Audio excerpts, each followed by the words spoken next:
गाड़ी है Innova, self ले रहे हैं, स्टार्ट नहीं हो रही है। स्कैनर लगाया तो कोड आ रहा है P1604। टोयोटा इनोवा है और इसमें जब हम चेक कर रहे हैं तो पंप में सप्लाई भी नहीं आ रही है। अब हम इसका फॉल्ट इसके अंदर है, हम इसको डैशबोर्ड खोलेंगे और उसके बाद आपको दिखाते हैं कि इसमें फॉल्ट है कहाँ पे।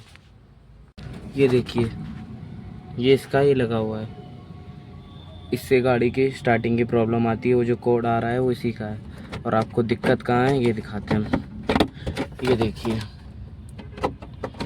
सारी वायरिंग कटी हुई है। यहाँ पे कम से कम 4 से 5 वायर कटी हुई है, जिसकी वजह से गाड़ी नहीं स्टार्ट हो रही है। चांस अगर आपकी वायरिंग नहीं कटी होती है तो आपको ये ओपन करना है। ये जब आप ओपन करेंगे तो ये अंदर इसकी प्लेट निकलेगी पीसीबी। जब पीसीबी में देखेंगे तो ये डस्ट, ऐसी डस्ट आ जाती है इसके अंदर। और वायरिंग पूरी जोड़ दी है एकदम कलर टू कलर, और इसकी जो पीसीबी है साफ़ करके एकदम पूरी प्रॉपर लगा चुके हैं। वायरिंग जोड़ दी, सब कुछ जोड़ दिया था, इसको साफ़ करके पूरा लगा दिया है। फिर इसमें यहाँ पे सिक्योरिटी लाइट होती है। यहाँ पे ये देखेंगे, जब मैं चाबी हटा दूंगा कि अगर इससे दूर हो जाएगी, मतलब इग्निशन से बाहर आ जाएगी इधर से, तो यहाँ पे ये सिक्योरिटी लाइट ब्लिंक करनी चाहिए। लेकिन जब मैं फिर वो सब कुछ जोड़ने, वायरिंग और प्रॉपर सब कुछ करने के बाद और स्कैनर से कोड क्लियर करने के बाद जब चाबी लगा रहा था तो ये लाइट फिर ब्लिंक हो रही थी। ये देखिए, अब ब्लिंक नहीं हो रही है। लेकिन जब मैं उस टाइम पे चेक कर रहा था तो ये लाइट बराबर से ब्लिंक हो रही थी, और जब जब ब्लिंक हो रही थी तब मेरी गाड़ी स्टार्ट नहीं हो रही थी। उसके लिए हमने ECU को उसके बाईपास किया। बाईपास करने के लिए आपको सिंपली चाबी ऑन कर दी, इग्निशन बंद रहना है और एक तार का टुकड़ा लेना है। ये तार का टुकड़ा यहाँ से स्टार्ट करेंगे,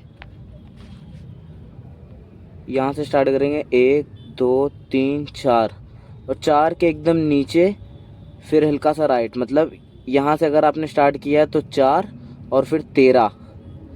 पहली एक तार का टुकड़ा 4 से लेके उसी पे 13 पे आएगा। इससे हमको 30 मिनट तक इसको छोड़ देना है। इससे हमारा ECU बाईपास हो जाएगा, रीसेट हो जाएगा। और उसके बाद आपको फिर इग्निशन बंद करना है, एक बार स्कैनर से फॉल्ट कोड रीड करना है। अगर फॉल्ट कोड कुछ नहीं आ रहा है और वो सिक्योरिटी लाइट आना बंद हो जाएगी तो हमारी गाड़ी पूरी स्टार्ट हो जाएगी। ये देखिए, मेरी गाड़ी पूरी स्टार्ट हो चुकी है, हम लोगों ने सब कुछ कर दिया। अब इधर से जो चूहे आ रहे हैं जिसकी वजह से, तो हम यहाँ पे एक जाली लगाने वाले हैं जिसकी वजह से वो आना बंद हो जाता है, कि बाय चांस अगर जिस जगह गाड़ी खड़ी होती है वहाँ पे अगर और भी चूहे होंगे तो दोबारा नहीं आ पाएंगे। इसीलिए हम इधर जाली लगा के इसको बंद करेंगे। और ये हमने ये चूहों के लिए लगाया है। अभी जब इसका प्लास्टिक वाला कवर लगा देंगे, जब ये पूरा पैक हो जाएगा तो उससे सेफ़ तो रहेगा। कोई भरोसा नहीं चूहा काट भी दे या नहीं काटे, लेकिन लोहे की है तो वो जब पैक हो जाएगा तो इससे हवा तो पास हो जाएगी, लेकिन चूहा इतनी जल्दी आराम से नहीं आ पाएगा।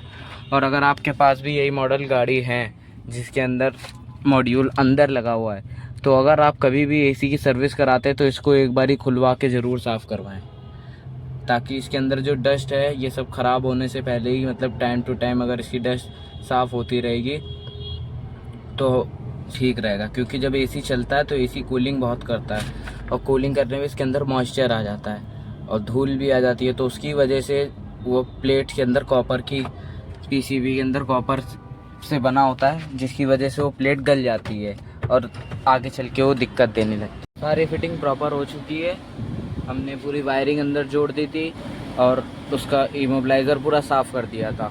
उसके बाद भी यहाँ पे सिक्योरिटी लाइट ब्लिंक हो रही थी और गाड़ी स्टार्ट नहीं हो रही थी। तो गाड़ी पहले हमने बैटरी चेंज किया, उसके बाद हमने इसका इमोबिलाइज़र ECM को रीप्रोग्राम किया। रीप्रोग्राम करने के लिए आपको 30 मिनट का टाइम चाहिए। इधर से चौथी नंबर पिन पे 1 2 3 4, यहाँ पे 4 है। उसके बाद 5 6 7 8 9 10 11 12 13, 4 नंबर 13 नंबर 4 13 इस पिन पे आपको इनको बाईपास करना है, एक तार का टुकड़ा लगा के आधा घंटा आपको छोड़ देना है इसको रीप्रोग्राम करने के लिए। उसके बाद आपको जब आपका पूरा 30 मिनट पूरा हो जाए, इग्निशन ये तार हटा के इग्निशन बंद करना है, ऑन करना है। आप देखेंगे यहाँ पे सिक्योरिटी लाइट जो आती है वो बंद हो जाएगी, जब चाबी लगाएंगे तो बंद हो जाएगी, और जब चाबी हटाएंगे तो वो ब्लिंक मतलब पर सेकंड के हिसाब से ब्लिंक होएगी। यहाँ पे हमारा ये पूरा हो चुका है सक्सेसफुली। और